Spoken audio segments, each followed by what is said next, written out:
Welcome to the Outsmart Burnout Podcast. I'm your host, Dr. Zarya Rubin, a functional medicine doctor, an international speaker, and a burnout badass because I've been there myself. After walking away from my own high-stress medical career, I discovered how to break free from burnout to reclaim my passion, purpose, and joy.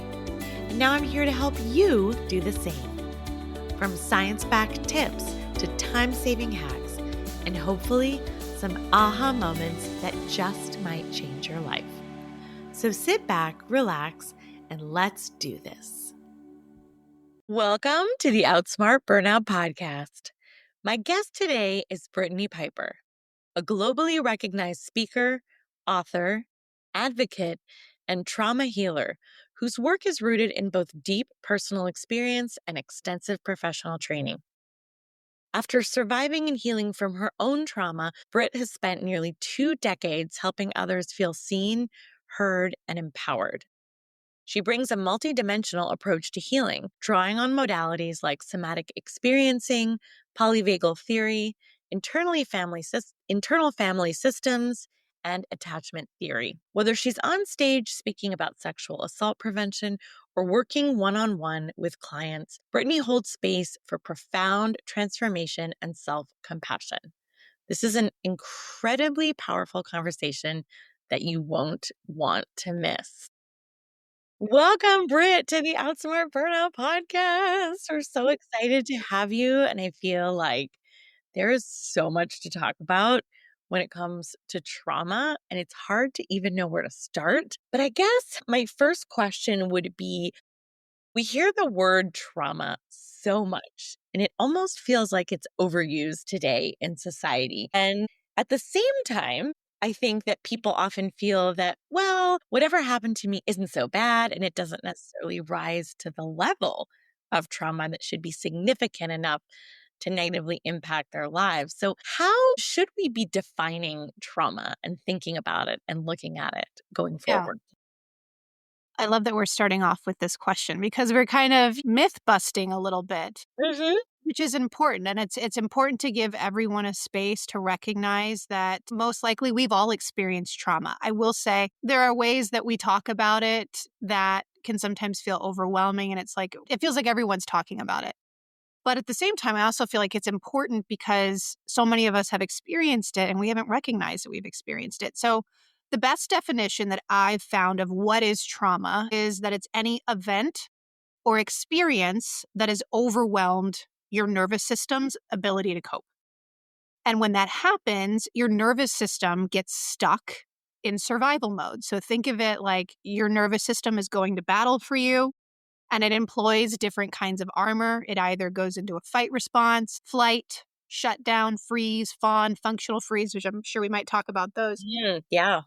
And if your nervous system isn't, we could say, maybe you didn't grow up in an environment where your nervous system really had the opportunity to develop and grow and become resilient, then later on in life, experiences or events that might not seem like trauma to other people will feel like trauma to you because it can overwhelm your nervous system. And so when the system gets overwhelmed, we can get stuck wearing that armor. And so Gabor Mate, the trauma researcher, we love Gabor, we love quoting all of his wonderful shares, but he says that trauma is disconnection from self. And when we're disconnected from our own authenticity, when we're disconnected from our true nature and we're instead cloaked in this armor that maybe doesn't feel natural to who we are, that's what trauma is. And so Peter Levine, the developer of somatic experiencing, which is one of the modalities I really explore in my book, Body First Healing, he says that trauma isn't found in the event. It's not so much about the event or the experience, it's found in the nervous system. And so that means a couple of things. First of all, we don't have to go back to the past and rummage through that treasure chest of painful memories. That also means we don't have to go back to the place of hurt in order to heal. And that means that we can do the healing right here in the now, in the present, with our nervous system. bringing it out of that survival mode, which gives us a lot more agency and power than we maybe recognize. So So yeah, trauma isn't found in the story, it's found in the nervous system. yeah, I think that's a really different way of looking at it than perhaps we had been looking at it traditionally. Like you have to go back to those original origin stories and go see a therapist and go through some really painful stuff in order to heal or in order to even recognize what's going on in the first place. And I think that you said a lot of interesting things. I think the things that stuck out for me were that, let's say, the way you were raised or your childhood experiences maybe didn't necessarily prepare you in terms of having a resilient nervous system so that when events happen to you later on in life that you're less able to handle them or less prepared in a way, and so you're maybe more susceptible to trauma. Absolutely. That was super interesting. And then on this other hand, I feel like then there's the concept of trauma versus PTSD, which we haven't gotten into yet, and then complex PTSD, where it takes place as a child and it's longer term. So it's kind of both of those things at the same time, that yes, you didn't have the skills or the tools or the resiliency, and the trauma started so early that it's maybe really all you know.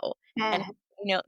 that's my story. Actually, was I did not know that I had complex PTSD until I was in my 40s. Yeah.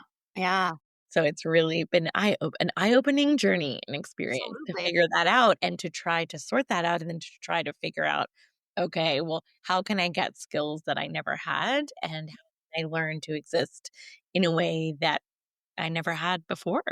Yeah. Thank you for sharing that. And I think one of the benefits I kind of mentioned earlier is the fact that because we're talking so much more about trauma, a lot of people are finding years later, decades later, wow, I'm a part of that group of people that experienced something that really altered or shaped my life. And so I do like that the definition of trauma is opening up and expanding to more than just shock trauma or something that leaves this catastrophic crater in our life. And I will say that when it comes to complex trauma, CPTSD, going back to kind of Gabor's statement of trauma is disconnection from self, when you think about it in that way, it's kind of like when we experience developmental or early trauma, and all we've ever known is this armor that we've had to wear, what I call management strategies or survival strategies. It's like the work is in rediscovering not just who we were before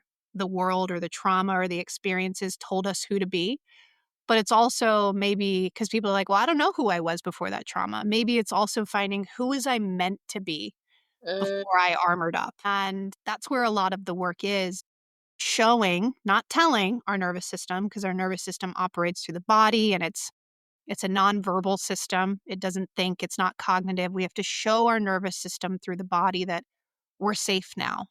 Or even in moments where we're not safe. I worked in rape crisis and trauma centers over years for a lot of years where people were still living in extreme poverty, where they were living in scenarios where there was not safety to be found. But even in environments where things don't feel safe, especially in the world we live in today, there can be moments, there can be little glimmers, is what we call it in the polyvagal world. Glimmers of safety, whether it's just like, oh, the tree over there that's swaying in the breeze, or hearing my children laugh in the background and just taking a breath as I notice that. And what it does is it starts to turn down the alarm of the nervous system and it helps us to slowly take off that armor. And it's not to say one thing I didn't say earlier, which I think is important, is some people find relief in the fact that we don't have to go back, like I said, to that treasure trove of pain in the past. We don't have to. However, that doesn't invalidate what we've been through. uh, And it doesn't mean that it's not important. It doesn't mean that it doesn't still deserve space to be recognized and honored our experiences. But it's more so in saying that we don't have to go back to the hurt in order to yeah, heal.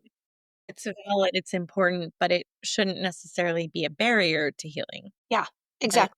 and it's not required in Mhm. heals. I think that's super important. It's something I hadn't even really reflected on because I definitely have gone back. I've gone treasure troving, metal detecting, Metal in detecting. the night, X marks the spot. I've definitely gone very deep with Yeah. therapy for many, many, many years, and I think it is valuable if you are in an environment that's safe and you're resourced enough to handle it, and it's not going to trigger you more. So this brings us to another set of terms that we hear a lot, the word triggered and being triggered. And then I just heard you use the word glimmer and glimmers. And I think I would love for our audience to sort of define those terms. And I see them as sort of counterbalancing opposites, that we're often talking about triggers and how we're triggered in a situation and how that just sends us back potentially to an earlier state or a very primal, primitive state where we were traumatized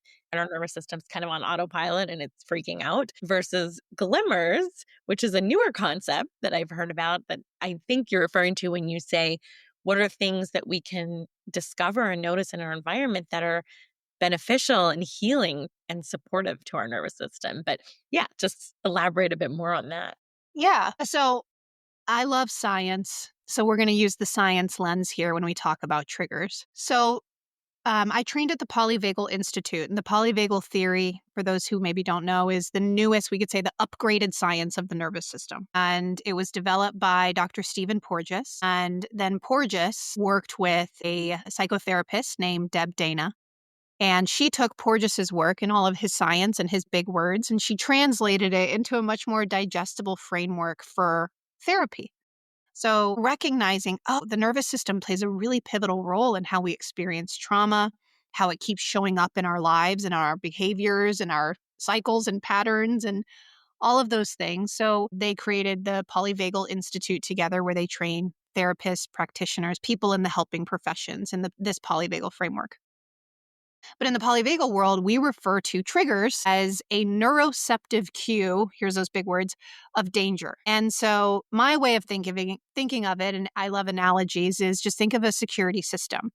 So your nervous system is the security system of your life. It's constantly working in the background, which is your subconscious brain, detecting all throughout the day millions of scans, millions of, scannings per second of, am I safe? Am I not safe? Am I safe? Am I not safe? That is called detection without awareness. And the term for that is neuroception. So this scanning happens in three places. It happens internally in your body. So am I safe or am I not safe? Am I safe? Am I not safe? And by the way, what feels safe is what we call a glimmer. What feels not safe, a danger cue, is what we call a trigger. Hmm. I don't use the word trigger as much. I use the word activation. So like when I feel activated, that's another way of saying the nervous system is activated into alarm. So, but this happens in three places. So internally in your body.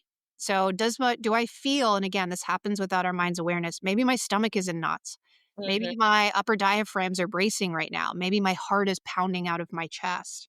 And that sends a cue to your nervous system of, hey, alarm, we don't feel safe. Or maybe it's, I feel really rested. I have deep, relaxed breathing. My muscles feel more settled. My circulation is regulated. I feel safe. So that's inside. Outside is what we think of, kind of like you're talking about, those moments where we're kind of catapulted back in time into a trigger from the past. That usually happens through the sensory motor system. So we might hear something or smell something or see something that reminds our nervous system and our subconscious brain of that experience that happened in the past, that loud bang. What we refer to as a flashback. Exactly. Yes. So those are your outer cues of safety or danger. And then the third place that this neuroceptive scanning happens is between. So we have inside, outside, between. And between is you and other nervous systems. Your system is always reading the systems around you or that you're connecting with for either signs of welcome, which are glimmers, or signs of warning, which are triggers. And so it could be the tone of someone's voice. It could be their eyes and their gaze. It could be their body language, their body posture. We are always picking up on cues of safety and danger. Now, it's important to note that we are activated or triggered all throughout the day.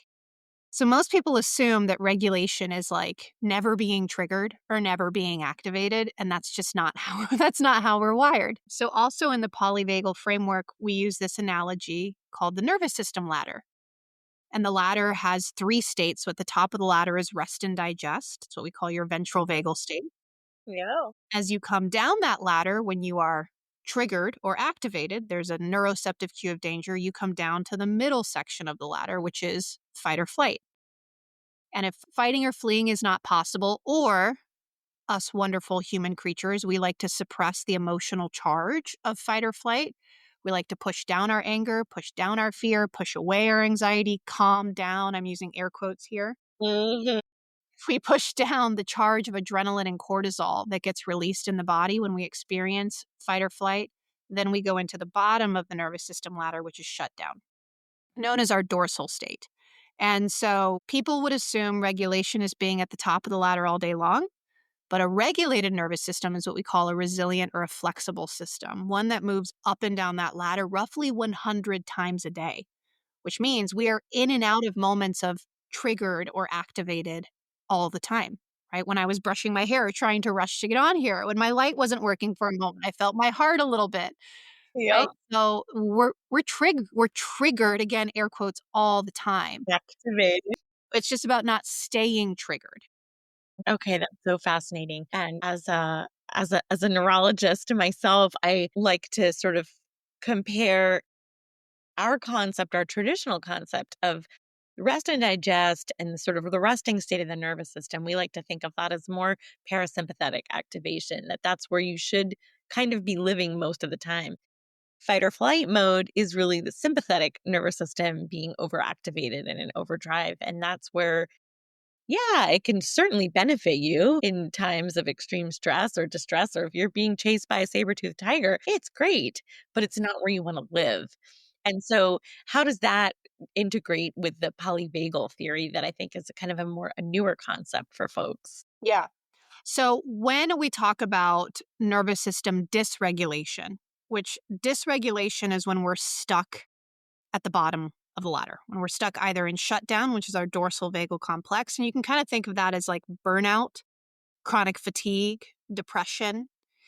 And in the middle of the ladder is that fight or flight, that sympathetic. But here you're experiencing, more so the fight response is anger, irritability, frustration. That feels chronic. Or the flight response is anxiety, fear, panic, worry. But it's important to note that in both of these states, there's a high level of adrenaline and cortisol, which confuses people because they're like, wait, down in dorsal, I'm shut down. I can hardly get out of bed. I don't have adrenaline and cortisol. And it's more so that your system is holding. So think of it this way. Peter once said, Peter Levine, that the state of your fatigue mirrors the state of suppression that your system is currently holding down, the amount of suppression that is happening. And that, again, is all of the overwhelming adrenaline and cortisol that our system was never able to release, either because of experiences maybe in childhood where we learned that it's not okay to show our emotions, to express, to cry. Maybe we got disciplined for crying. Maybe there was an experience where we were overpowered or our boundaries were crossed. And now this fight or flight response that was what we call thwarted is stuck within the system.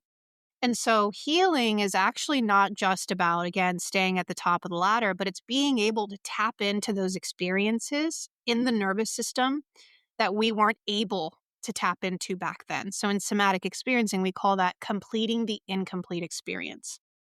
And so there are moments throughout the day and just throughout our lives in general where we need healthy, mobilizing activation. And people assume that the fight and flight response are like negative or bad or it's not good to be activated.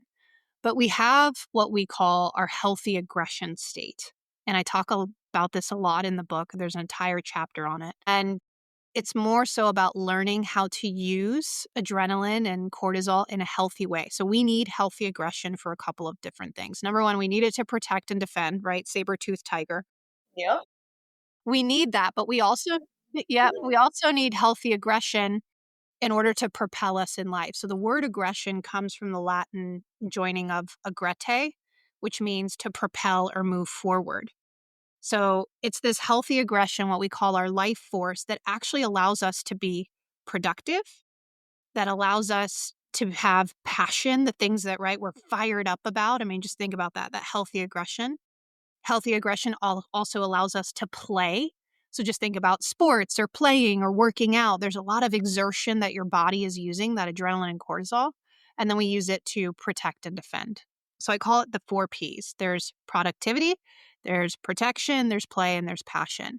And so we use this mobilizing system of sympathetic charge throughout the day. And for those of us, though, again, who had experiences where our fight or flight was overpowered, or maybe we learned again we couldn't be with that kind of mobilizing charge in our body, we might find that when it arises in life, we shut it down. So this can show up as like, what's the opposite of productivity? Procrastination, right? We procrastinate. The opposite of passion is feeling dissociated or disconnected in life, feeling like we don't have a purpose. The opposite of play is being, not being able to play or be silly or express. And the opposite of protecting and defending is becoming a bit of a doormat or dormant in life. Right? We people please, we fawn, and we don't allow ourselves to set boundaries. And so there's actually, You just described my 20s. yeah, yeah, same here, right? And even still, a lot of these things still show up in my life because, yeah, again, I like you, I had complex trauma, and it wasn't until later that I recognized it. But I've had to work really hard to be able to embody some of that healthy charge in my life. And in doing so, it's supported me to take up space in the world, to set boundaries, to advocate for what I want, to advocate for others. So yeah, it's been a really big part of my healing process. But all of that to say, activation is actually incredibly healthy. And when you think about it, what we're talking about is stress hormones, adrenaline and cortisol. We need healthy stress in order to keep our hearts healthy, in order to keep our body healthy, right? And so the nervous system is kind of the same. It needs some of that healthy stress, some of that lifting in the gym, right? That emotional lifting to keep us resilient. You talk about the different nervous system states and the dysregulation and the activation. What are some signs that someone might be able to pay attention to or notice that they are more stuck in a dysregulated system state? Yeah. So it's going to look a little different system to system or person to person. But we can say that there are common patterns or experiences that tend to go with certain states. So maybe I'll name some of those. So, signs that you're dysregulated or stuck in a, let's say, shutdown or dorsal response. This is the state of immobilization. This is the bottom of that nervous system ladder. And think of it like hibernation. Your body is going into hibernation or conservation mode. And here at the bottom of the ladder, the nervous system is prioritizing disconnection, inside, outside, and between. So we might feel really disconnected internally, disconnected from our emotions. We also have much higher numbing hormones, higher levels of numbing hormones when we're in this state of dorsal. And so it might be hard for us to touch in with our emotions, to feel our bodies. This is often where dissociation can take place. So it's a feeling of being here, but not being here. And we also disconnect from others around us. So we find it hard to connect with other nervous systems, with other people. We isolate, we retreat, we withdraw. And then we often disconnect with the world. We have a hard time connecting with our world around us. So this is a place where emotionally it can feel like sadness, grief, despair, hopelessness. And I would say somatically or physically, what I see in a lot of my clients is this is where fibromyalgia lives. This is where chronic fatigue lives. This is where burnout can live. Mm. And emotionally, this is depression as well. But here, there's also usually digestion and circulation gets impacted.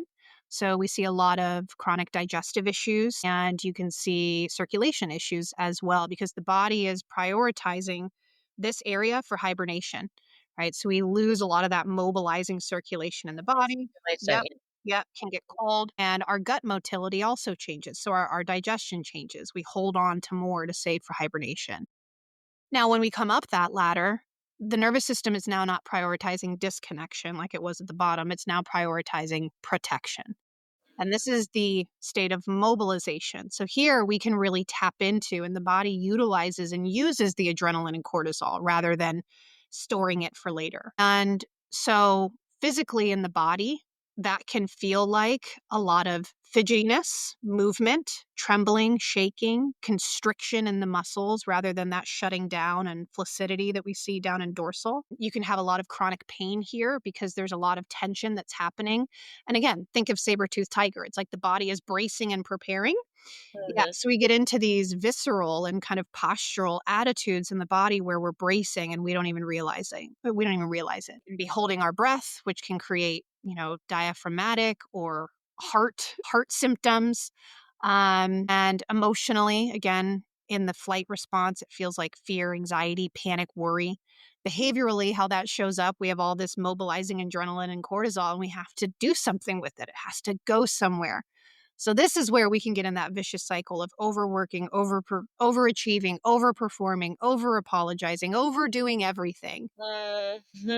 And it's escapism, right? It's our flight response. We are running away, but that adrenaline and cortisol has to go somewhere. And that's where I was for a long time, that flight response. Same here. I thought I was just Jewish or an overachiever. It was just part of my personality, and I didn't realize that it was just chronic. Yeah, and that was the suit of armor that fit you best, or that your body and your nervous system adapted to, likely in that those younger years, and that certainly was the case for me. And And it that's right. served me well. Like from the outside, I was performing, Right. achieving, being extremely successful. So from the external perspective, didn't look like there was anything wrong because I was doing all the things. I was straight A student, went to Harvard, went to med school, and it all looked good on the outside. It sure didn't feel good on Yeah. the inside. So maybe a question I have for you, if it's okay if I ask, is Sure. when did you get to the point where you were like, "Oh, this isn't good?" Or what was that glaring moment, the reveal? So yeah, I do talk about this in my TED Talk, and there was this extreme wake up call. And I think it often does take something extreme. So I was finishing my fellowship. I had been in training in medical training forever 4 years of med school, 4 years of pre med, 5 years of residency, 2 years of fellowship. And I was so miserable and so triggered and traumatized because a lot of my complex PTSD was medical trauma as a child. Mm. Long story, but so I was just constantly re-exposed, and I just kept pushing through because this was my dream, in air quotes, and I wanted to achieve it, and how could I turn around at that point? So it took, a phone call late at night, a very shocking turn of events that my best friend's husband had suddenly collapsed and while playing frisbee and was rushed to the hospital and did not make it. And that's what it took essentially to snap me out of the state that I was existing in. I wouldn't really even say living, it was more existing. And it took some time, but I was able to leave my medical career and leave practicing medicine. I still didn't know A, that I was burned out, or B, that I had complex PTSD. That took another, oh my gosh, more than maybe 12 years for the wheels to really come off. Mhm. And that the way I explain trauma sometimes from my own lived experience is I was living a double life. So I had the life that I lived externally that looked really good, super successful, super high achieving. Then I ended up getting married, having a kid, having these great jobs. But internally, I was completely falling apart. I was severely anxious, triggered all the time, was in fight or flight mode all the time. And no matter what I was doing, I used to joke that if I was lying in the hammock in the backyard, I wasn't lying in the hammock. I was lying in the hammock thinking about what was going to kill me. Mm. And that eventually became unsustainable. Yeah. Yeah. I sustained it for a really long time. So I was in my mid 40s and it was right before the pandemic. Mm. I got diagnosed and I got help for my complex PTSD the year before the pandemic. So I feel very lucky Wow. because I don't know how that would have affected me otherwise. And yeah, and then we haven't even touched on the concept of intergenerational trauma, but My father and my grandparents are Holocaust survivors, and I know that that had some impact on me as well. And so there were all of these compounding factors and childhood factors, and then all of the medical trauma that was just heaped on me. And eventually it just became too much and it was unsustainable. But boy, did I run that race for a long time. Yeah, I also joke that it's like, it kind of feels like you're running a marathon on cocaine all night, every day in your life. And it's cool sometimes, but not really. And it really eventually takes a toll on. So my physical body was falling apart. I ended up having autoimmune disease, needing emergency surgery, all of these things because I all of that stress, all of that trauma, all of that anxiety and hyperadrenal hypercortisolism was directed internally. Sure. And Absolutely. eventually, yeah, it's just you can only do it for so long. And eventually Mhm. something has to give. And it's usually your sanity, your health, all of the above. Yeah. And luckily, I was able to get diagnosed, get help. And, for people listening, yes, I was an overachiever. I was a perfectionist. I channeled all of that trauma into because a lot of people, their life goes off the rails in another direction with substance abuse and that's really common too. But I think that the dark side of trauma that we don't talk about because it's so societally acceptable is when you're an overachiever and when you're a perfectionist and then it leads to burnout. Your saber-toothed tiger becomes your work, Ex becomes chasing the next thing that you have to accomplish or succeed at. Yes, and I think that the reason I was so drawn to such challenging, high achieving, intense careers that were all consuming was so that I never had to think about the trauma. Yeah. If I could just distract myself enough, Mhm. just work hard enough, there's no space to contemplate Sure. what happened to you. Right. You just have to do and exist. And I think I lived in that space for a long time. Yeah. That's that escapism. Thank you so much for sharing. I love when there's a little bit more context from the other end too, and Oh, yeah, no, this is an open show, and I'm an open book, and I have talked about my experiences on a lot of podcasts as well, and I think it's a really instructive story because trauma was what drove me into medicine and a medical c but it's not a good reason to follow a career path, trauma is not a good foundation for yeah, choosing a path. Especially if it is reactivating your nervous system every single day at yeah, work. It yeah. was not the right fit. But I think that leads to the question about trauma and burnout and high achieving women because we're so rewarded for it. Mhm. Yet it's really eventually undermining us. And I'm learning that often trauma and childhood trauma and perfectionism it's all linked together and it's linked to burnout. Childhood trauma is a significant risk factor for burnout. Yeah, absolutely. There's been so many studies done about, especially in women. I love that we're having the conversation around women. So many studies done. And thank you for sharing your story about some of the later moments where you're like, oh, this isn't good, right? Like, this is the glaring truth of it's not good to be in this kind of consistent chronic environment. But women are 4 times more likely to experience, autoimmune, 80% more likely than men to experience autoimmune disorders, health challenges, chronic disease, fibromyalgia, digestive issues. And a lot of that, I believe, is due to I can't remember the name. You might know. She was Harvard, but she did a study and essentially linked the rates of burnout to depression as well and emotional suppression. And she called it self silencing, the self silencing that women do, the way that they show up, they Yes. cater, they push through without asking for help, without taking time for rest. And I think it's a bit of an epidemic for women in society today. And what we're talking about here is the state of the nervous system called functional freeze. Mm. Functional freeze, Yeah, in tell us more about that. yeah, in my book, I talk about the different nervous system states. We have those main states that we've been talking about, but then we also have what we call mixed or blended states.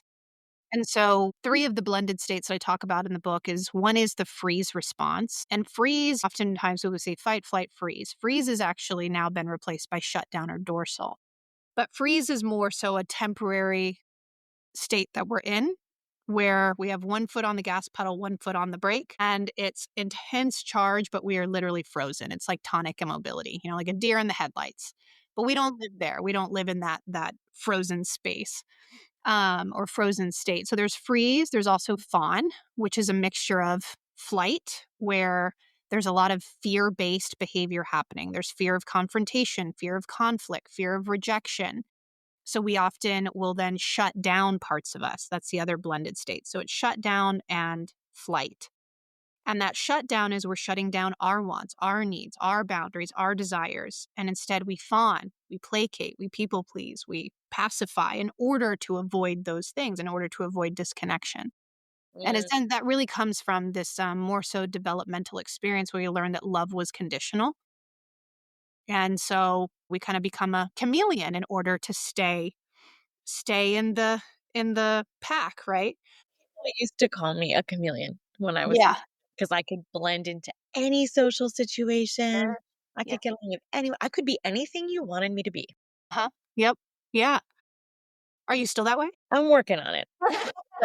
No, I think I am definitely. I mean, it took me a long time. I'm in my 50s now, so I'm pretty unapologetically myself, uh, Good. for what that's worth, Yeah. and learning that if you don't have to be something other than yourself, and if you're not true to yourself, if you're doing things solely to please other people or to gain approval from other people, and it's making you miserable, it's probably not the right thing. Sure. Yeah. Yeah. And it starts to wear on you, right? Because It's you push exhausting it down. to somebody else. I mean, it's far less tiring and will not lead to burnout if you are just being yourself. Yes. So I Absolutely. Yeah. encourage women to do that. And if you Yeah. feel the need to have to put on a costume or pretend to be something that you're not in any situation, whether it's a social situation, a relationship, whether it's your job, it's probably Absolutely. a good thing.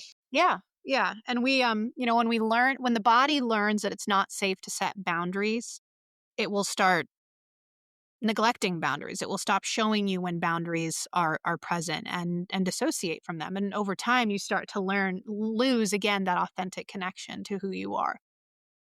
I think also society rewards people pleasers. Yes. Yeah, absolutely. The yes person. Well, you're so nice. Yeah. Yep.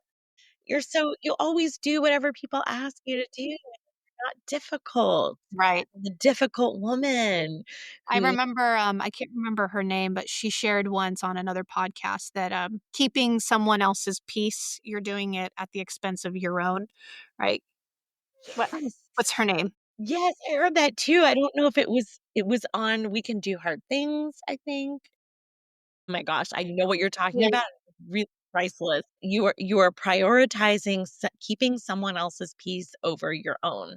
The expense of your own. Yeah, Yes. it's not Right. really And worth then it. what happens is, again, by keeping their peace, you're now at war with yourself. You're creating an internal battle. So Yep.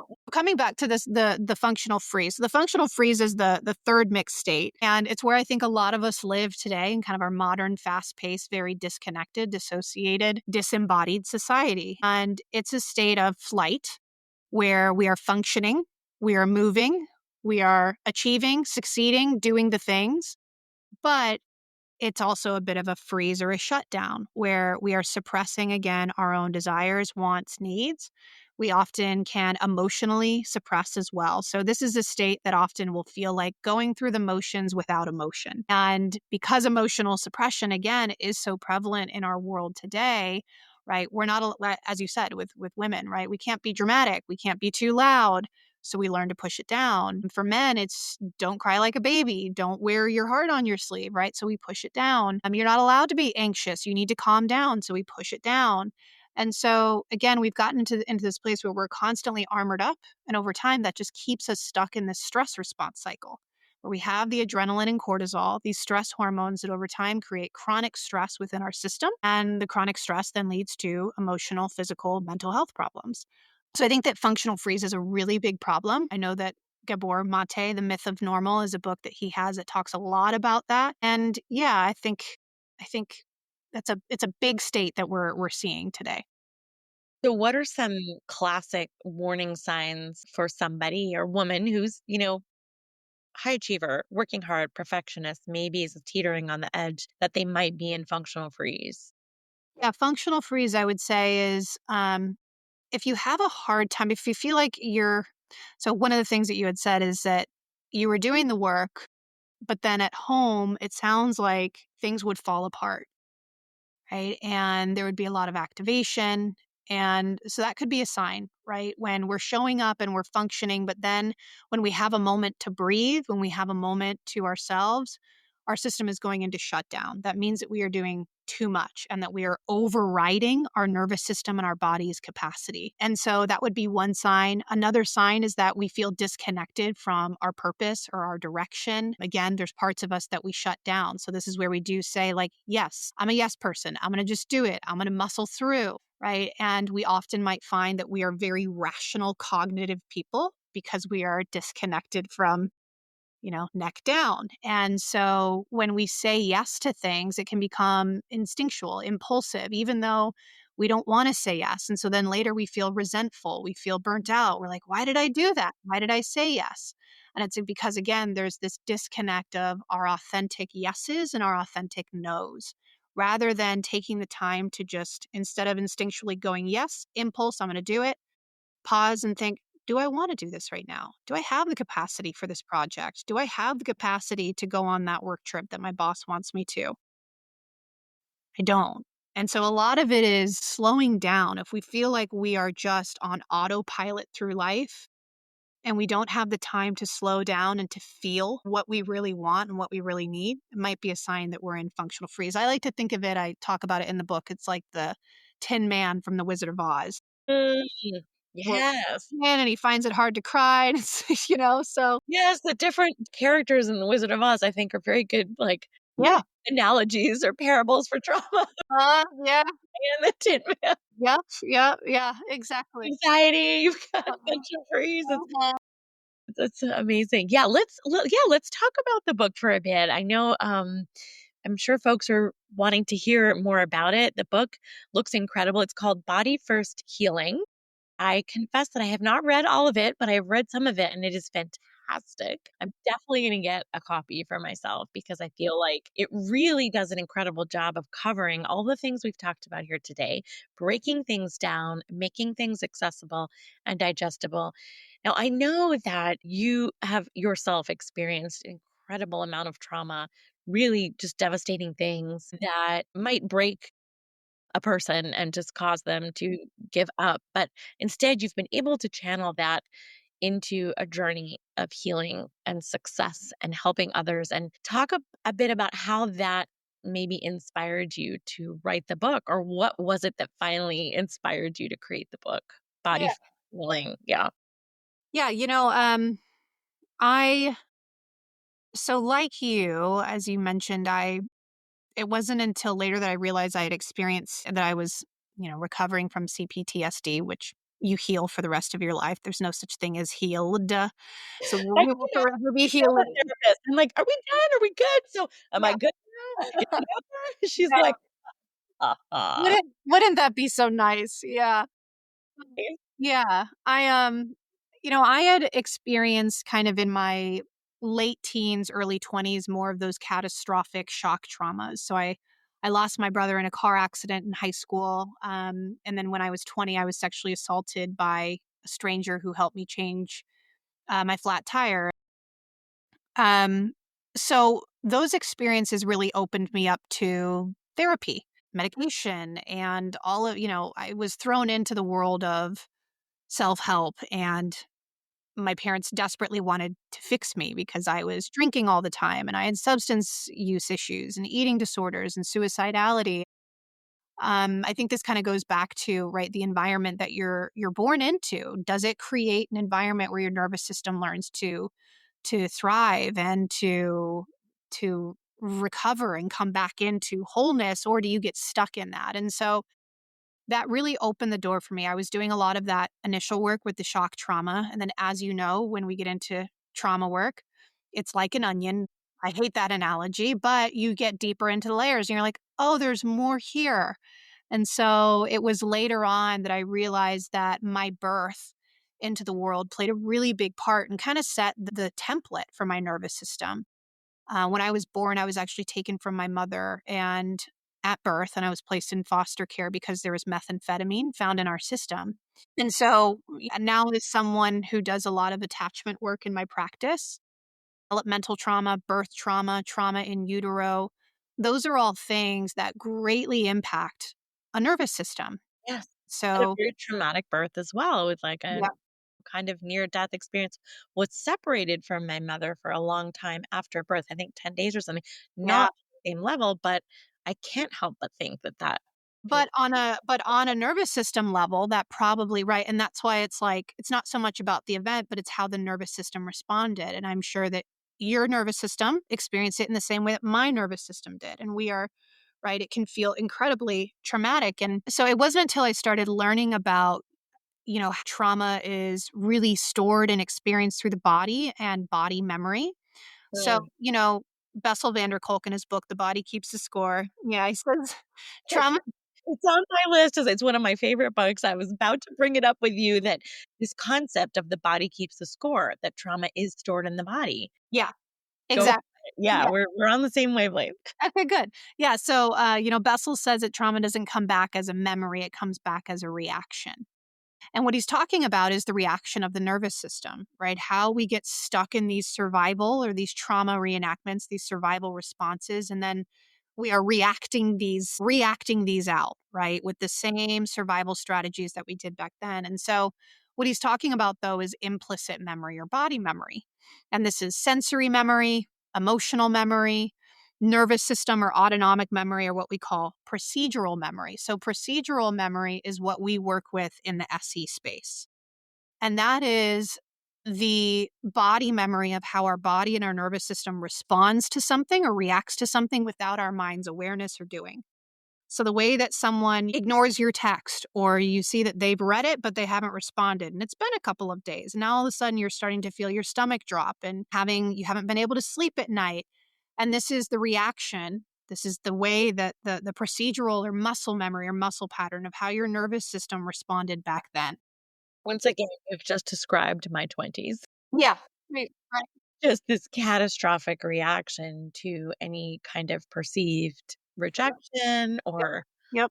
yep. And that's so it's a form of muscle memory. So, but it's different. And the thing about body memory or implicit memory is implicit memory starts to form at 7 weeks gestation. So that's why SE practitioners, a lot of the work that we do in an SE intake is when I somatic experiencing. yes, I'm sorry. Yeah, yeah. SE is somatic experiencing. So, if you were to work with an SEP and a somatic experiencing practitioner in their intake form, we ask, did you have birth trauma? Was there trauma in utero? Because those are memories in the body that we can still work with without having to work with the verbal memory, the explicit memory. And so there's a lot of experiences that can happen in our nonverbal years, in our first 3 years of life, that can again set the foundation and the template for how our nervous system develops. And so, as SEPs, we work with our clients to help see those memories when they come up in a session and to give the body and the nervous system an opportunity in the here and now to again do what it couldn't do back then. Mm. For instance, maybe it's like, for me, there was this deep fear of abandonment that I had growing up. I was reunited with my mom after a few months, and then she didn't tell me. I didn't verbally know about this experience until I was in high school. But I could feel something in my body, right? And there's what we know, there's what we remember, and then right, so even though we might not remember what happened, the body always remembered how it felt.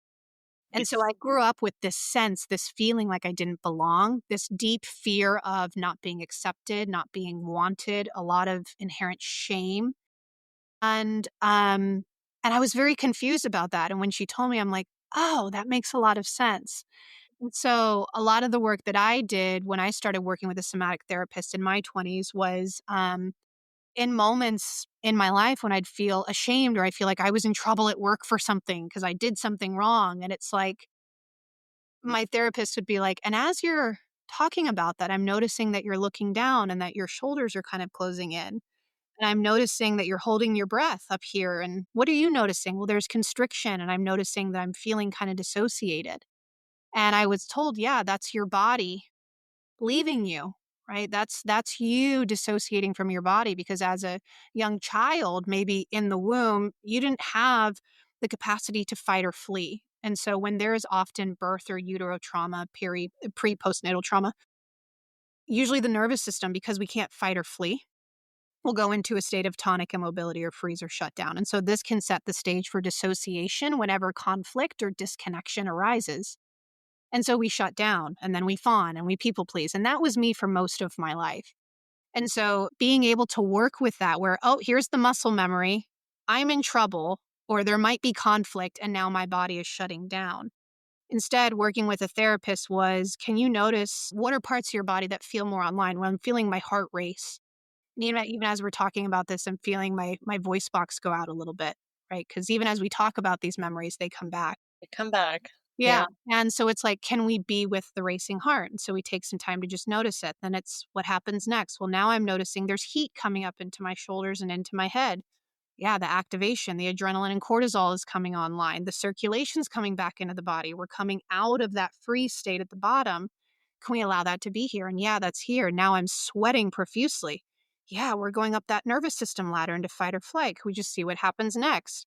And now Mm. there's tears, which is what we call a discharge. The body is expelling that adrenaline and cortisol. And so it was these tiny moments of touching into experiences in my life where this shame came up and I would shut down. And it was, can we have a different experience in our session together? And over time, this started to create new muscle memory, new patterns or procedural patterns. And so now, when there's conflict, I don't shut down. I don't dissociate. My body does something different. It doesn't go back into the old armor anymore. And so that's and we call that completing the incomplete experience, somatic completion. Anyways, I don't know if that was your question, but No, it was fabulous. It was just trying to get at the heart of the somatic part of trauma and how, yes, the book The Body Keeps the Score. I've read it, I love it, and touching on parts of your book that I think also sometimes, like the example you gave, when it's something that's pre-cognition, pre-memory, in utero, neonatal, infancy, obviously you're not going to have cognitive memories of that. But even if a trauma takes place in childhood, in adulthood, where you do have formed memories, you may not even have access to them. They may be shut off, they may be compartmentalized into a vault somewhere where you don't have access to them. I think Gabrielle Bernstein talks about in her book Self Help, about which is based on internal family systems, which is another system that we could talk about if we have all day. I'd love to, talk about all these things that we may not even remember what happened to us, but our body remembers. Mhm. And it is stored, that trauma is stored somewhere on a physical level and can be accessed that way sometimes when it can't be accessed Yeah, via. the body is always telling us, it's always carrying and showcasing to us our history. And it shows up in the way that we hold posture, the way that our heart or our viscera responds in moments of stress. It shows up in the way that we can make eye contact or not make eye contact. It shows up in the way that I share in my book. There's a whole chapter on memory, because I do memory reconsolidation trainings with the military and violent crimes units to help them bring back memory. Yeah, bring back memory that was displaced or dissociated. And so we can lean into that in the body and noticing when we're working with a client or with a victim of a violent crime, maybe their memory centers went offline and they just have flashback memories or fragmented memories or flashbulb memories, but we can still see that as they're talking about it, that their shoulder is down or that they're tense from the right side. And in SE work, Peter Levine, a lot of the framework was built on, I don't know if it's ethnology or ethology, I always get it mixed up, but the study of animals in the wild. Yes, I actually took an ethology course at Harvard.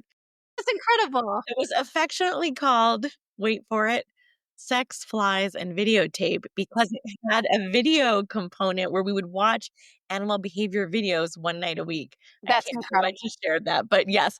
I want to take that course. So that's right up my alley though. That is so right up my alley. Peter's first book, it's called, I'm pointing behind me because I have all of his books, but it's called Waking the Tiger. And there's, of course, a picture of a tiger on the front of the book. But somatic experiencing, which he went to UC Berkeley and he was there. He built the SE framework in the 70s, this epicenter of academic kind of revolution and creative thinking. And he saw that animals in the wild, even though they're routinely faced with threat, they're in survival mode all the time, they don't remain traumatized.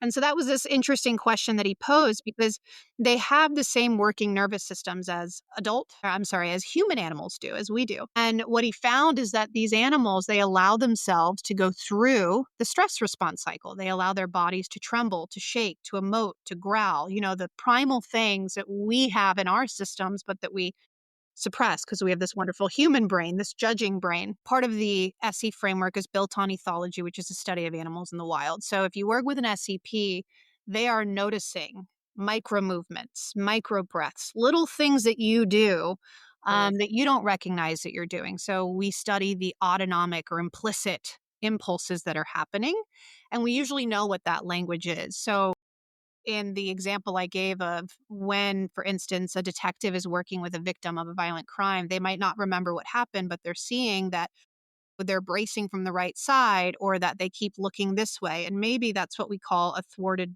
defensive orienting response. And so there are ways that we can put together puzzle pieces of a memory through the body and how the body is reacting and showing up today. But I do always tell people, because when people come into my practice or come into my program, they often say, I don't remember. And I want to remember. And I have to remind them that remembering is not the same thing as recovering. And you don't necessarily have to remember in order to heal, because we can work with, again, the memory in the here and now, the way that it's showing up in the way that someone cut you off on the road the other day and you went absolutely crazy, right? We can work with the anger as it shows up here in our session as we're talking about that. So yeah, definitely an important distinction there.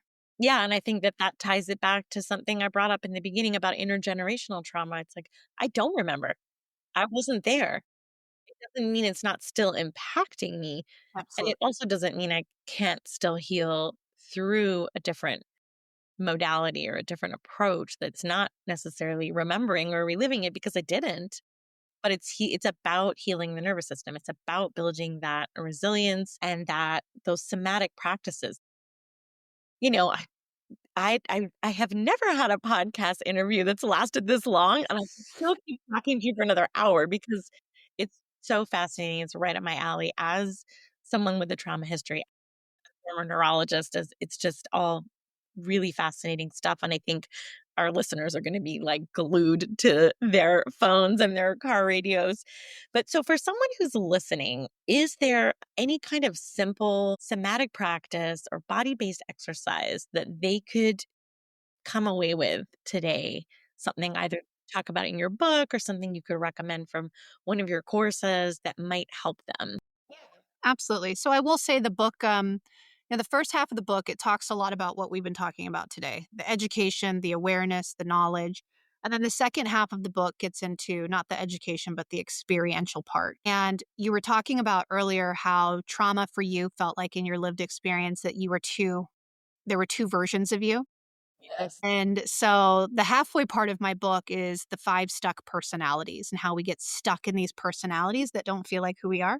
Mm. So in the second half of the book, there's a chapter for each state, nervous system state or personality, and then about 15 exercises for each of those states, because the somatic practice that you do is going to be specific to the state that you're in. So I just want to say that. But one thing that I can say is that at the foundation of SE work, the first order of business is always trying to build up more neuroceptive cues of safety. So more glimmers. And when we're stuck in dysregulation, you can imagine that that security system we were talking about is like faulty. It's constantly alarming for danger, even if the danger isn't there. So we feel activated.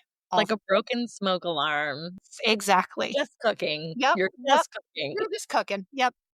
This is my life. This is my everyday. And so the first thing that we do is we build up what we call this felt sense of safety. And it's completely different in saying, I feel safe and I know I'm safe, because we know that we're safe all the time. We know there's not a saber-toothed tiger. We know that we're just sitting in the hammock and we're okay, but our nervous system hasn't caught up to the present yet. It's still in the past trying to survive that thing.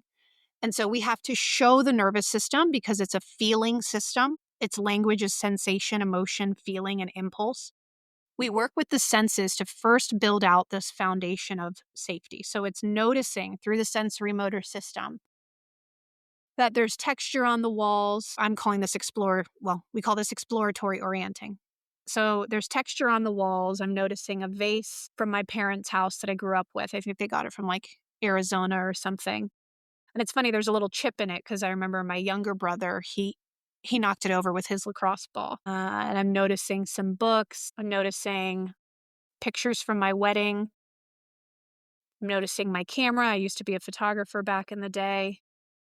And this, even just doing this, like, it's taking me back to memories in my life that feel really, really loving. Not that that's always the goal. Now I'm turning around a little bit more. And by allowing the neck and the head to just orient, what you're actually doing is you're bringing your nervous system out of usually this stuck and hypervigilant posture.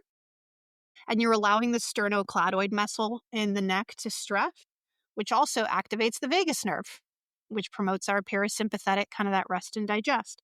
So really allowing the head to get a full orientation of the space that you're in. And I'm noticing the outdoors, and I'm noticing off in the distance, the little water tower. But even as I'm doing this, I'm noticing myself slow down a little bit. Like, my breath has slowed down, my voice and my talking and prosody has kind of slowed down. And so that's a lot of the work that we try to do, is just allow the nervous system. We always have our foot pedal to the metal with that adrenaline and cortisol. Sometimes it's just letting the foot off the gas for a moment to just be present and notice the things that don't feel like, oh, I'm full of gratitude and joy. It's just, is there something neutral that feels not like a threat? And there are things all around us, but oftentimes our security system is so primed for threat that we overlook and override the glimmers that are all around us. Yeah, so that's called orienting, exploratory orienting, and that's something that a lot of SEPs will start their session with. Can we just do some orienting through the senses and then just see how the body experiences that? How is your body also slowing down? So that would be A great exercise. I often work with folks and teach them the five senses meditation, if they're on a walking meditation, or just that sensory act of grounding in the present moment and just taking in the space around you really can help bring you out of that fight or flight mode where things are spinning out, or that, functional freeze shutdown mode. It's really can be as simple as that in some ways, of just, the texture of, the clothes you're wearing, or I have my little dog over there. If you're patting an animal and you're feeling the fur, that is co-regulate. Yeah, it's amazing. So these really simple things, anyone can take this away and try it at home. Now, obviously, you're going to want to get the book and read the book, and you're going to possibly want to work with a practitioner, whether it's a somatic experiencing practitioner, a therapist, somebody, if you have experienced trauma, or if you're not sure and you're just experiencing some of the things that we're talking about. I mean, don't try to manage it alone, which is what I did for so long until it became unsustainable. And I'm going to just close with the opening of your book, because I loved it so much, the dedication in your book. And I think that this is the message that I want to leave our listeners with. It reads, "This book is dedicated to the children found in each of us, the ones who fought to keep us free, the ones whose armor protects us still today. May they rest now. May they play. May they dream. We can take it from here." That is just so powerful. It's such a powerful message, because I think our broken pieces and children that were traumatized, they work so hard to keep us safe. And it's not always adaptive at this point, but they are trying so hard. And it's like, okay, we got this now. You yeah. can, you can go rest, you can play. So I love that so much. And I don't know if you have any closing thoughts for folks in terms of a takeaway message. And then, of course, we want to hear all the ways that we can find you and work with you and where to get the book, etc. Yeah, I think I might close with an analogy that brought back kind of this I love that you read that dedication because it brings it back to those formative years. And we talk a lot about the armor, the armor they had to wear to keep us alive. But one thing I do want to state is that when we talk about that armor, oftentimes people think we have to do away with it and get rid of it, and that's what healing is. And I always say, imagine that we're not doing away with this armor. It's like we're melting it. If it's a night suit of armor, we're melting it down into a shield because these parts of us are important, these younger versions of us, and they're going to show up all throughout our life. And it's more about learning how to relate to them, attune to them. And there are moments where we do need them, right? And so, yeah, I think that would be the takeaway is welcoming these younger parts of yourselves with more compassion, more love, rather than resistance. And that's where a lot of the healing is at. This has been a really priceless, I don't know, I think it could be a life-saving interview for some people who are potentially listening today. And so I just really want to thank Britt for joining us. I think this has been a really powerful reminder about trauma and about healing. It's not linear and that there's no sort of single right way to do it. If you want to learn more, if you want to connect with Britt, her offerings and her work, where can folks find you? On Instagram, your website? Yeah. They can find me on Instagram at Heal with Brit with 2 T's. And if they want to learn more about my work, the book, or anything like that, they can just go to bodyfirsthealing.com. Okay. And yes, the book is called Body First Healing. You can buy it pretty much anywhere, Amazon, bookstores, your website, etc. And so as always, if this episode spoke to you, don't forget to subscribe to the podcast, share it with a friend, leave us a review. It really does help the show reach even more women who are ready to outsmart burnout. And so until next time, remember that burnout is not your destiny. It's your wake-up call.